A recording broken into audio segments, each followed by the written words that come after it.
Chapter 22, United States Federal Reserve. You are a den of vipers. I intend to rout you out, and by the eternal God I will rout you out. If the people only understood the rank injustice of our money and banking system, there would be a revolution before morning. This is a quote by 1835 U.S. President Andrew Jackson talking about the international bankers. The Morgans, the Warburgs, the Rothschilds and the Rockefellers are more often than not fierce competitors for short-term profits, yet are prepared to commit to joint ventures whenever necessary to further the greater cause. They established the U.S. national banking cartel that is the Federal Reserve Bank in 1913. This is a quote by G. Edward Griffin. In the United States, the control of money rests in the hands of the international private owners bankers of the Federal Reserve. This private corporation is not a part of the U.S. government, and it is a profitable and legal operation that has its own shareholders. We have, in this country, one of the most corrupt institutions the world has ever known.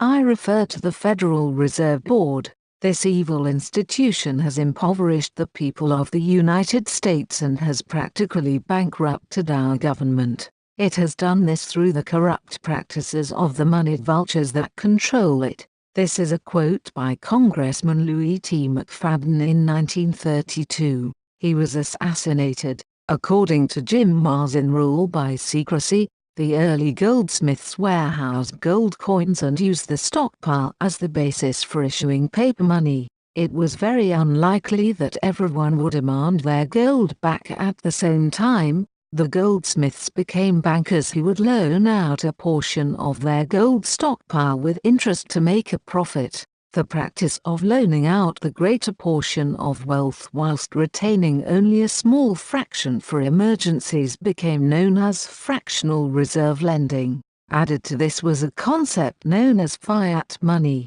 This is worthless IOU paper money that is made acceptable by law or by a government. I see in the near future a crisis approaching that unnerves me and causes me to tremble for the safety of my country. Corporations have been enthroned, an era of corruption in high places will follow, and the money power of the country will endeavor to prolong its reign by working upon the prejudices of the people, until the wealth is aggregated in a few hands, and the republic is destroyed.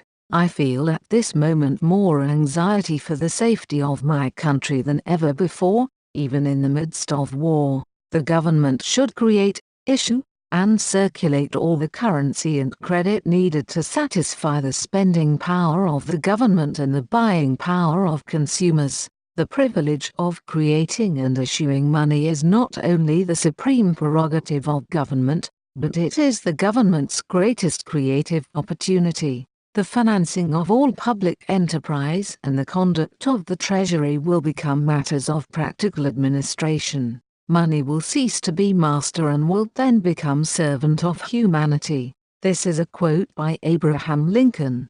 Woodrow Wilson signed the Federal Reserve Act in December 1913, only 2 days before Christmas, with many congressmen already at home for their holidays. The Fed is a privately owned company which is controlled by the Rothschilds, Rockefellers and the Morgan families. The Federal Reserve System is composed of 12 Federal Reserve Banks, each serving a section of the country with domination by the New York Federal Reserve Bank. It prints money for the United States government, which in turn pays them back with interest. This means that if the United States debt was reset and the reprinting of money continued, the United States citizens would be in debt to the Fed from the very first dollar that was loaned to the United States government. G. Edward Griffin, author of The Creature from Jekyll Island, said that the mechanism by which the Fed converts debt into money may seem complicated at first,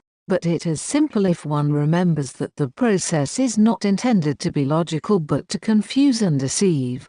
Barry Goldwater said that most Americans have no real understanding of the operation of the international moneylenders, and Jim Marrs postulates that the bankers want it that way. It's difficult to really disagree because the international bankers own the Fed.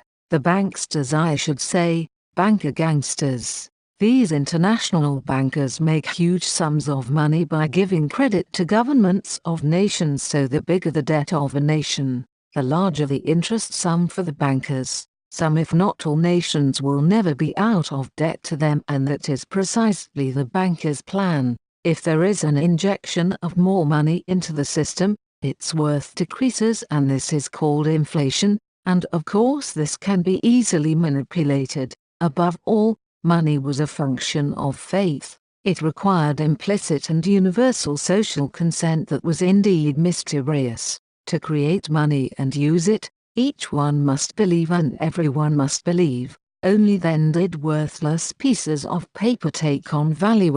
This is a quote by William Grider. William Bramley makes a valid point when he wrote that the result of this whole system is massive debt at every level of society today. The banks are in debt to the depositors, and the depositors' money is loaned out and in turn creates indebtedness to the banks, making this system even more akin to something out of a maniac's delirium. Is the fact that banks, like other lenders, often have the right to seize physical property if its worthless paper money is not repaid. The government should create, issue, and circulate all the currency and credits needed to satisfy the spending power of the government and the buying power of consumers. By the adoption of these principles, the taxpayers will be saved immense sums of interest. Money will cease to be master and become the servant of humanity. This is a quote by Abraham Lincoln. So in effect, each time that you put money into your bank account, it is then loaned out to other people where the banks make money on it by charging them interest. In return, saving rates around the world are at an all-time low, meaning you hardly get anything extra on top of your hard-earned and saved money. So where's the incentive to even put money into a bank in the first place? The banks, bankers, building societies and financial institutions are literally taking the out of us. This is without even mentioning the bonuses paid annually to both the bankers and the banking CEOs for failure and who get bailed out by us, the taxpayers.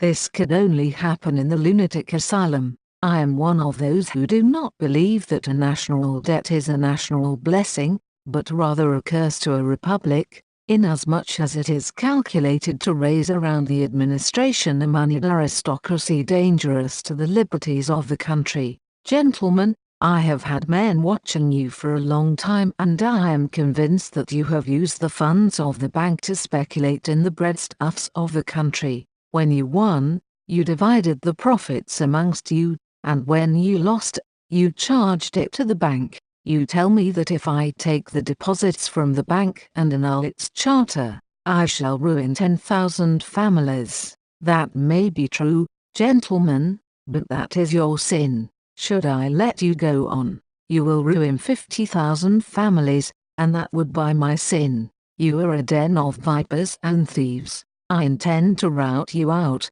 and by the grace of the eternal God, will rout you out. This is a quote by Andrew Jackson, 7th President of the U.S. Jim Marrs, in his book The $1 Trillion Conspiracy, highlights the interesting words from Darrell Roberts Schoon, author of How to Survive the Crisis and Prosper in the Process. He believes that modern banking is essentially a Ponzi scheme on a global scale, in which bankers loan non-existent money and receive repayment of the non-existent funds plus compounding interest in return. In economies based on the fraudulent issue of money and debt, there are only predators and victims. Bankers are the predators, society is the victim, and governments are the well-paid-off referees in the rigged game being played out in today's capital markets, says Schoon. When the Federal Reserve Act was passed, the people of these United States did not perceive that a world banking system was being set up here.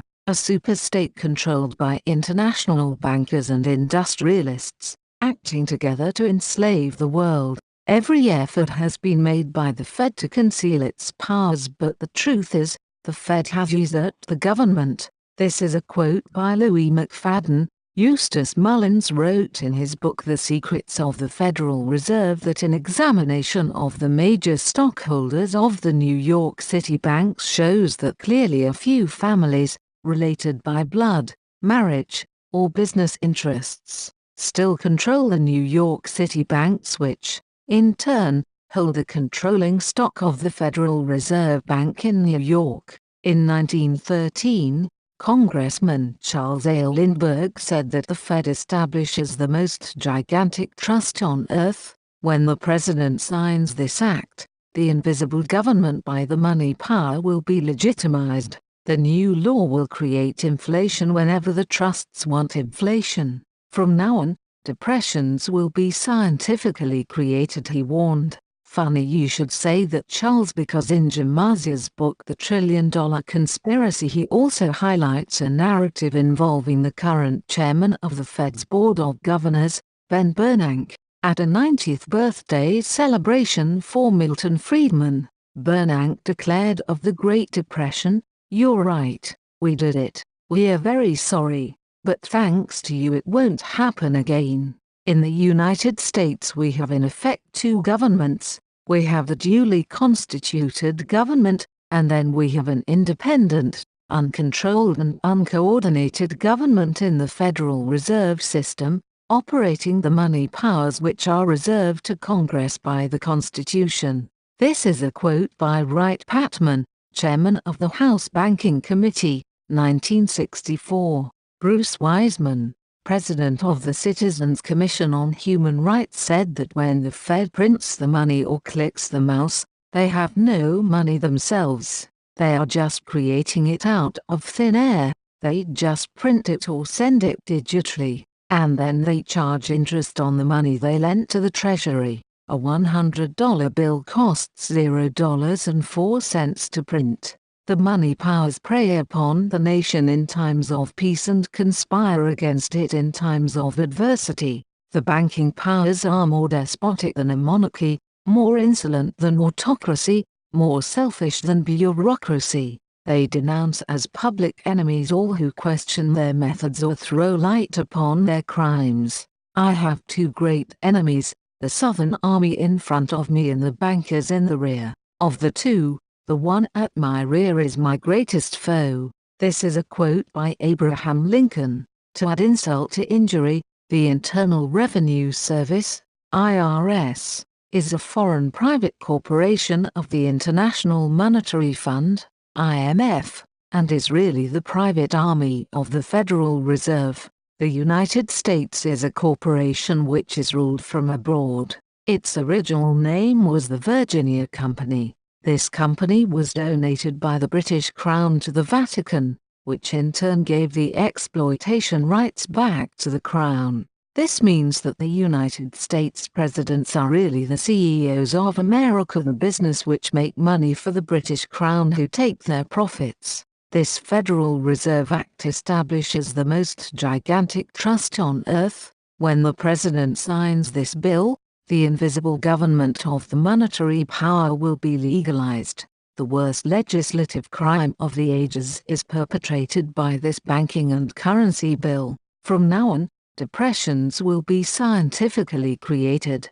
This is a quote by Congressman Charles A. Lindbergh, Sr., 1913. In 1815, Nathan Mayer famously once said that I care not what puppet is placed upon the throne of England to rule the empire on which the sun never sets. The man who controls Britain's money supply controls the British Empire, and I control the British money supply. The British Crown covertly rules the world from a 677-acre, independent sovereign state, commonly known as the City of London. It co-rules the world with a committee of 12 banks headed by the Bank of England, and it is the Rothschilds, who else, that own the Bank of England. It is well enough that the people of the nation do not understand our banking and monetary system, for, If they did, I believe there would be a revolution before tomorrow morning. This is a quote by Henry Ford. The financial system has been turned over to the Federal Reserve Board. That board administers the finance system by authority of a purely profiteering group. The system is private, conducted for the sole purpose of obtaining the greatest possible profits from the use of other people's money. This is a quote by Charles A. Lindbergh Sr. The Federal Reserve Banks are one of the most corrupt institutions the world has ever seen. There is not a man within the sound of my voice who does not know that this nation is run by the international bankers. Some people think the Federal Reserve Banks are the United States government's institutions. They are not government institutions. They are private credit monopolies which prey upon the people of the U.S. for the benefit of themselves and their foreign swindlers. This is a quote by Congressman Louis T. McFadden.